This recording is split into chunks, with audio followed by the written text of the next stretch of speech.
নমস্কার বন্ধুরা, প্রিয়াঙ্কা সাবেকি কিচেনে জানাই সবাইকে স্বাগতম। আজ আমি বানাবো ক্যাপসিকাম দিয়ে চিকেন কষা। এই ক্যাপসিকাম দিয়ে চিকেন কষা খেতে দুর্দান্ত হয়। তো রান্নাটি করার জন্য চলুন দেখে নিই আমাদের কী কী লাগবে। তো চিকেন কষা যেহেতু বানাবো ক্যাপসিকাম দিয়ে, তার জন্য লাগবে আমাদের চিকেন। আমি এই রকম বড় সাইজের চিকেনের পিস কাটিয়ে নিয়েছি। আর লাগবে টক দই, সঙ্গে পেঁয়াজ কুচি। আমি দুটো বড় সাইজের পেঁয়াজকে এভাবে স্লাইস করে কুচিয়ে নিয়েছি।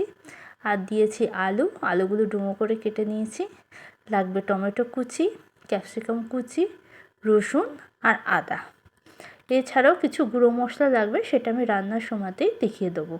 তো রান্নাটি করার জন্য সবার প্রথমে আমি গ্যাসে একটি কড়াই বসিয়ে দিয়েছি আর তাতে দিয়ে দিচ্ছি সর্ষের তেল। এই ধরনের রান্না সর্ষের তেলে বেশি ভালো টেস্ট আসে। তো আপনারা অবশ্যই চেষ্টা করবেন রান্নাগুলো সর্ষের তেলে করার জন্য। তো তেলটা আমার গরম হোক, ততক্ষণে আমি একটি মশলার পেস্ট তৈরি করে নেব। তার জন্য আমি মিক্সিং জারে নিয়ে নেব আদা আর রসুন কুচি। আমি এখানে 21-22 কোয়া রসুন নিয়েছি আর 1 ইঞ্চি পরিমাণে আদা নিয়েছি। আদার থেকে রসুনের পরিমাণটা একটু বেশি দিতে হবে। তো সমস্ত কিছু নিয়ে আমি একটা ফাইন পেস্ট তৈরি করে নেব। তো ততক্ষণে দেখুন তেল আমার গরম হয়ে গেছে। আমি এর মধ্যে ডুমো করে কেটে রাখা আলুগুলো ছেড়ে দিলাম। যে কোনো মাংস রান্নায় আলু ছাড়া খেতে ভালো লাগে না। তো আমি একটু আলু দিতে পছন্দ করি, তাই আমি আলু দিয়েই করছি। আপনারা আলুটা স্কিপও করতে পারেন। এবার আলুটা ভাজার সময় আমি দিয়ে দিয়েছি সামান্য একটু হলুদ গুঁড়ো আর নুন, যাতে আলুর মধ্যে একটা মিষ্টি কালার আসে আর নুনটাও ঢুকে যায়। আলু আমার ভাজা হয়ে গেছে, আমি তুলে নিয়েছি। এবার সেই একই তেলে ফোড়নে দিয়ে দিচ্ছি আমি 2টো তেজপাতা আর একটি বড় এলাচ। বড় এলাচটাকে আমি ফাটিয়ে তারপরেই দিয়েছি। আর দেবো সামান্য একটু চিনি। এই তেলের মধ্যে চিনি দিলে রান্না খুব সুন্দর একটা কালার আসে। তো ফোড়ন থেকে গন্ধটা বেরোনোর জন্য আমি ওয়েট করব। ফোড়ন থেকে যখন গন্ধ বেরোবে আর চিনিটা ক্যারামেলাইজ হয়ে যাবে, সেই পর্যায়ে আমি দিয়ে দেবো পেঁয়াজ কুচি। আমি বড় সাইজের 2টো পেঁয়াজকে স্লাইস করে রেখেছিলাম। তো সেই পেঁয়াজ কুচিটাকে আমি তেলের মধ্যে দিয়ে দিয়েছি, দিয়ে ভালো করে নেড়েচেড়ে নিতে হবে। আর পেঁয়াজটা যাতে তাড়াতাড়ি মজে যায়, তার জন্য এই পর্যাতেই আমি দিয়ে দেবো স্বাদ মতো নুন। মানে আমি চিকেন কষাতে যতটা পরিমাণ নুন দেওয়ার প্রয়োজন হয়, ততটা পরিমাণ নুনই আমি এই পর্যাতেই দিয়ে দেবো। আপনারা চাইলে নুনটা পরেও অ্যাড করতে পারেন, কিন্তু আমি এই পর্যাতেই নুনটা অ্যাড করে দিলাম।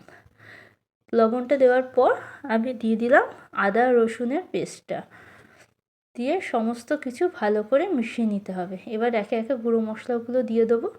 তার জন্য ফার্স্টেই দিয়ে দিয়েছি ঝালের জন্য লঙ্কা গুঁড়ো, তারপর দিয়েছি কাশ্মীরি লঙ্কা গুঁড়ো। একটা খুব সুন্দর কালার আসে এই কাশ্মীরি লঙ্কা গুঁড়ো দেওয়াতে।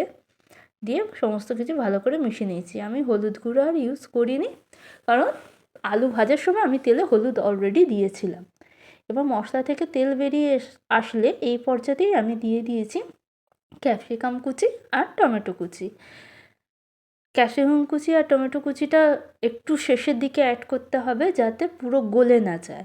তাই মশলাটা কষানো হয়ে গেছে, আমার তেল রিলিজ হয়ে গেছে, সেই পর্যায়ে আমি ক্যাপসিকাম আর টমেটো কুচিটা অ্যাড করেছি। আর এই পর্যায়ে দিয়ে দেবো ফেটিয়ে রাখা টক দই। টক দইটা দিতে ভুলবেন না, এই রান্নাতে টক দই দিলে খুব সুন্দর খেতে লাগে, তো অবশ্যই টক দইটা দেবেন। তো দেখুন মশলা থেকে আমার ভালো করে কষানো হয়ে গেছে আর তেলও রিলিজ করে দিয়েছে। এই পর্যায়ে আমি চিকেনগুলোকে দিয়ে দিলাম আর সঙ্গে ভেজে রাখা আলুগুলোকেও দিয়ে দিলাম। দিয়ে সমস্ত কিছুকে ভালো করে কষিয়ে নিয়েছি, নিয়ে ঢাকা চাপা দিয়ে আমি লো ফ্লেমে রান্না হতে দেবো। যেহেতু আমি চিকেনে কোনো রকম জল ইউজ করছি না, তাই একদম ফ্লেমটাকে লো করে দিয়ে ঢাকা চাপা দিয়ে একটু সময় নিয়ে রান্নাটা করতে হবে। তো দেখুন আমি ঢাকাটা খুলে আবারও একটু কষিয়ে নিচ্ছি, কারণ যেহেতু জল ইউজ করছি না, তো আমাকে একটু মাঝে মধ্যেই এরকম ঢাকা খুলে কষিয়ে নিতে হবে। আবার ঢাকা দিয়ে আমি লো ফ্লেমে হতে দেবো। দেখুন আমি কিন্তু কোনো রকম জল ইউজ করিনি, তাতেও কতটা চিকেন থেকে জল বেরিয়েছে। তো এরকম লো ফ্লেমে করবেন, তো কোনো রকম জল ছাড়াই চিকেনটা সম্পূর্ণরূপে সেদ্ধ হয়ে যাবে। আর চিকেন সেদ্ধ হতে বেশিক্ষণ সময়ও লাগে না, তো জল দেওয়ার প্রয়োজন নেই। দেখুন কতটা আমার গ্রেভি হয়ে গেছে চিকেনের জল থেকেই। তো ভালো করে আমি মিশিয়ে নেব। এটা একটু সময় নিয়ে লো ফ্লেমে ঢাকা দিয়ে করতে হবে, ব্যাস। এর পেছনে আর কোনো খাটুনি নেই। তো দেখুন ভালো করে আমি সব কিছু মিশিয়ে নিচ্ছি, আর আমি গ্রেভিটা এরকম ঠিক মতনই রাখবো। আপনারা যদি আর একটু পাতলা করতে চান তো অবশ্যই এখানে গরম জল অ্যাড করতে পারেন, কিন্তু আমি আর পাতলা করলাম না। দেখুন আমার মাংসও সেদ্ধ হয়ে গেছে আর আলুগুলোও সব সেদ্ধ হয়ে গেছে। এবার আমি সার্ভ করে নিলাম। রান্নাটি যদি আপনাদের ভালো লাগে তাহলে অবশ্যই বাড়িতে একবার ট্রাই করবেন, আর আমার চ্যানেলটিকে সাবস্ক্রাইব করে দেবেন। তো আজকে এখানেই আসি, আবারও দেখা হবে নতুন কোনো রান্নার ভিডিও নিয়ে। ততক্ষণ ভালো থাকবেন, সুস্থ থাকবেন, আর দেখতে থাকবেন প্রিয়াঙ্কার সাবেকি কিচেন। টাটা।